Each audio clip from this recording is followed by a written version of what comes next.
Yo, today's encouragement is changing without changing.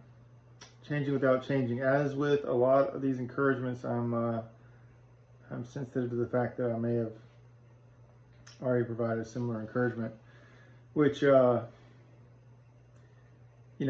it's like, hey, get some new material, pal. But also, I think there's a lot of common truths that we need reminders of frequently, myself primarily.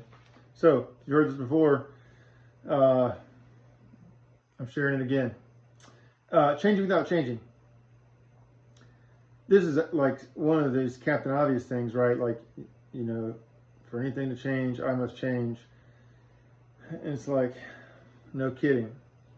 But it's worth pausing and recognizing that most of the time our preference is that we want this thing to change. We want our job to be better. We want this person to be better. We want this situation to change. And we want to stay the same. We want everything to improve around us. And we want to keep doing our thing.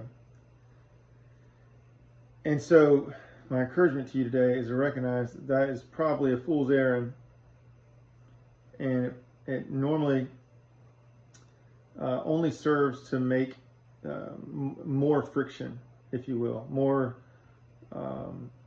obstacles, more frustration. So look at all these things we want to change, and we would prefer if they would just do the changing, we could say the same. And I would say most of the time, we want things to change, it requires some level of change or growth or level up in ourselves. Some kind of thing we must accept, or thinking we must shift. New behavior we must step into, or current trait we must magnify. But some change is going to have to come from us if we want to change. We want to lose weight, we got to change how we eat. We want to look different, we got to do different. We want to our team to improve, we can't just yell at our team.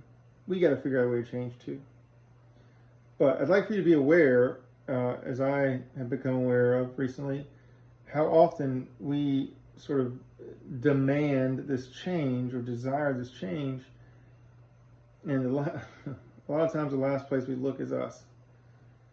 And the most powerful agent of change, when we're looking for it, is going to be our own thoughts, our own beliefs, our own patterns, our own behaviors. And that would be how the most powerful way we can affect change in others. Obviously, I'm not asking for you to modify your core values to bend on significant beliefs, but belief systems, habits, ways of doing, ways of seeing the world, perspectives, those often need a shake-up when we want to shake things up. Hey, as always, I'm pulling for you. I look forward to talking to you next time.